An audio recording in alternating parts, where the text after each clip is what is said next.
की भी। तभी 5 साल की दीक्षा गुस्सा दिखाते हुए तुलसी से कहती है, कब से बोल रही हूँ मुझे सब्जी रोटी दे दो, तुम मेरी बात सुनती ही नहीं हो। मगर अभी थोड़ी देर पहले ही तो मैंने तुझे खाना दिया था ना दीक्षा। लेकिन मुझको और भूख लगी है।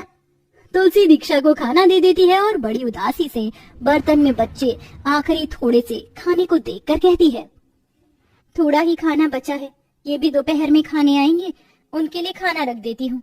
लेकिन अपने आने वाले दूसरे बच्चे के लिए मुझको खाना होगा, ऐसे भूख मरना ठीक नहीं।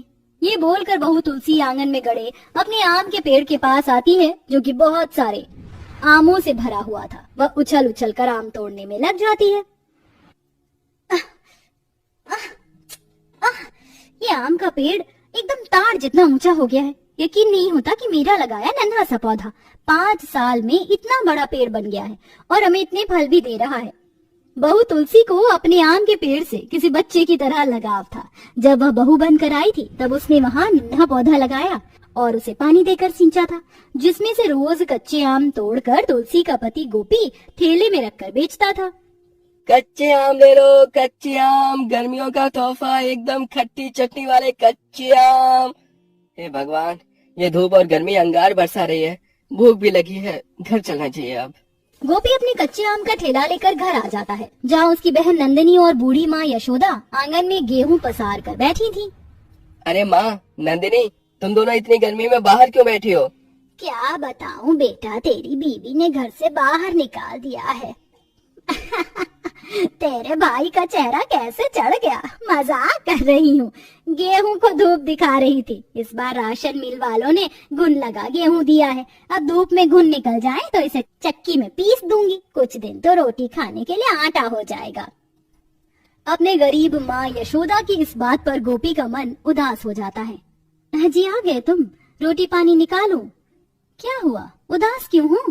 क्या बताऊं तुलसी, मैं इतनी मेहनत करता हूँ कि तुम सबको खुश रख सकूं, लेकिन कच्चे आम बेचकर भी रोटी खाने के गुजारे भरी कमाता हूँ। ऊपर से जो भी 2 पैसे बचते हैं वो तो मकानदार को अंत में देना पड़ता है। पता नहीं कल को नंदिनी के हाथ पीले कैसे करूंगा, फिर एक और बच्चा दुनिया में आने वाला है। गरीबी और जिंदगी से जुड़ी हुई तकलीफों को सोच सोच कर गोपी परेशान हो जाता है। तभी तुलसी उसे दिलासा देती है, अजी इतना मत सोचो, अगर तकदीर में हमारा खुद का अपना घर लिखा होगा तो जरूर होगा। अब चलो खाना खा लो। गोपी जैसे ही खाने बैठता है तभी घर का मालिक आ धमकता है और ताने कसते हुए कहता है, अरे देखो तो जरा इस निकम्मे को, मेरा किराया बचाकर कैसे ठूस रहा है। तभी सास यशोदा ने कहा, आप ऐसी बात कैसे बोल रहे हैं, जबकि मेरा बेटा हर महीने आपको किराया दे देता है। हाँ हाँ, जैसे कि मुझे तो पागल कुत्ते ने काटा है ना, जो मैं गर्मी में अपना एयर कंडीशनर की ठंडक छोड़कर यहाँ पर फालतू में आया हूँ। पिछले 6 महीने से इसने 1 रुपया नहीं दिया। ये सुनकर दोनों सास बहू दुविधा में आ जाती हैं और गोपी हाथ जोड़कर मकानदार के आगे गिड़गिड़ाता हुआ बोला, देखिए मालिक, अभी के लिए चले जाइए, मैं किराया दे दूंगा आपका। अरे मैं तुझे बस कल सुबह तक का दिन देता हूँ, कहीं से भी लाकर मुझे मेरा किराया दे, वरना घर खाली कर देना। भैया कह देता हूँ मैं तुझे। मकान मालिक धमकी देकर जाने लगता है। तभी एक आम टपक कर उसके टांट पर लगती है, जैसे कि आम का पेड़ गुस्से में उसे मार रहा हो। हाय मैया, कितना जोर का पड़ा है। अरे ओ गोपी, चल अपने पेड़ में से 2-4 आम तोड़कर मुझे दे। असल में मकानदार की लालच भरी नजर उस फलदायी आम के पेड़ पर थी, क्योंकि वह एक दिन में कई टोकरे आम देता था। तुलसी रात भर अपने आम के उस पेड़ से लगी रोती रही। मेरे प्यारे आम के पेड़, आज आखिरी बार मैं तुमको पानी दे रही हूँ, कल से मैं नहीं होंगी, बाकी सब सीता मैया संभाल लेंगी। तुम्हारी बहुत याद आएगी।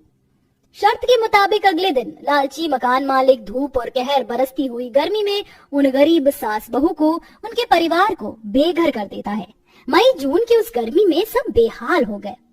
माँ, दादी, पिताजी, घर चलो ना, यहाँ सड़क पर कितनी गर्मी है, मुझे खुजी खुजी मच रही है, नाई नाई करना है। बुआ चलो ना घर। दीक्षा, अब वो घर हमारा नहीं रहा। भगवान जी, ये तूने मुझे कैसा लाचार बना दिया है, मेरा परिवार धूप में भटक रहा है। तभी गरीबी और गर्मी से तंग आई यशोदा भगवान को कोसते हुए रोते दिल से बोली, रहने दे गोपी, इस निर्मोही भगवान ने हम जैसे गरीबों की कब सुनी है जो आज सुनेगा। चलते चलते धूप और गर्मी से सबके पैरों में छाले बन जाते हैं और अंधेरा होने को आ जाता है। सब एक खाली सा खेत देखकर वहां ठहर जाते हैं। वहीं दोनों गरीब सास बहू अपने आम के पेड़ को बार बार याद करती हैं। ना जाने हमारे आम के पेड़ को किसी ने पानी भी दिया होगा कि नहीं, कहीं वो मुरझा ना गया हो। तभी गोपी ने एकदम से चिढ़कर कहा, यहाँ हम सब बेघर होकर इस जमीन में पड़े हैं और आप सास बहू को परिवार छोड़कर अभी भी उस पेड़ की फिक्र है। मेरी तो भगवान से यही दुआ है, इस बार वो मुझे एक बेटा दे ताकि कल को वो सहारा बनेगा, तब घर भी बन जाएगा। भगवान, तुम मुझे बेटा दे ना दे तेरी मर्जी, मगर मेरे लिए तो मेरा आम का पेड़ ही मेरी पहली औलाद है। भले मैंने उस पेड़ को अपने खून से नहीं सींचा, लेकिन रोज एक माँ की तरह उसका ख्याल रखा है और पानी देकर सींचा है। खुद बेघर हो जाने के बाद भी दोनों सास बहू को अपने दुख से ज्यादा आम के पेड़ के लिए दुख सता रहा था। सब जैसे तैसे वहीं सोने लगते हैं।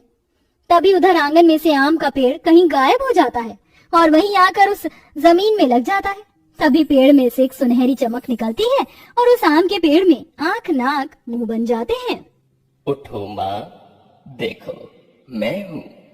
कौन? सबकी नींद खुल जाती है और सब चौंक पड़ते हैं। ये तो वही आम का पेड़ है। मैं तुम सबके सारे दुख मिटाने आया हूँ। माँ, मेरे होते हुए तुम बेघर नहीं होगी। मैं दूंगा तुम्हें घाट। और हमें बिठाओगे कहाँ? अपनी डालियों पर, या फिर हमारे लिए चिड़िया का घोंसला बनाकर दोगे अपने डाल पर? गोपी की बातें सुनकर आम का पेड़ मुस्कुराता है और उसमें से बहुत से हरे कच्चे आमों की बौछार लग जाती है, जो कि देखते ही देखते एक बहुत सुंदर कच्चे आम का घर बन जाता है, जिसे देखकर सब खुश हुए और बहू ने खुशी के आंसू रोते हुए कहा, जी देखो जी, बन गया हमारा सपनों का घर। आ जाइए, आप सभी मेरे अंदर आ जाइए। सब कच्चे आम के घर में आ जाते हैं, जो कि भीतर से भी एकदम आम के जैसा था और वह कच्चे आम का सोफा, बेड, दरवाजा, खिड़कियां सब लगा था। अरे वाह, ये कच्चे आम का घर तो बहुत ही सुंदर है, एकदम राजा जी के महल के जैसा। हाँ, वाकई में ये कच्चे आम का घर बहुत ही आलीशान और सुंदर है। मुझे तो ये सब कुछ एकदम सपने के जैसा लग रहा है। हाँ, तुम्हारा भला हो कच्चे आम, जो तुमने हमको रहने के लिए घर दिया। तभी तुलसी अपने पूरे परिवार का मुरझाया हुआ ना खाने की वजह से चेहरे को देखकर दुखी भाव से बोलती है, जादुई कच्चे आम घर, मेरे परिवार ने 2 दिन से कुछ भी नहीं खाया है, क्या तुम हमें थोड़ा खाना दोगे? हाँ हाँ, क्यों नहीं। तभी एक चमक उस कच्चे आम घर में प्रकट होती है और देखते ही देखते मेज पर सास बहू और पूरे परिवार के सामने बढ़िया बढ़िया तरह का खाना हाजिर हो जाता है, जिसे देखकर दीक्षा ताली बजाते हुए कहती है, अरे वाह, आज तो मजे आ गए, कितना सारा खाना है। माँ, दादी, पिताजी, बुआ, आप भी खाओ। खाए जाओ, कच्चे आम घर के गुण खाए जाओ।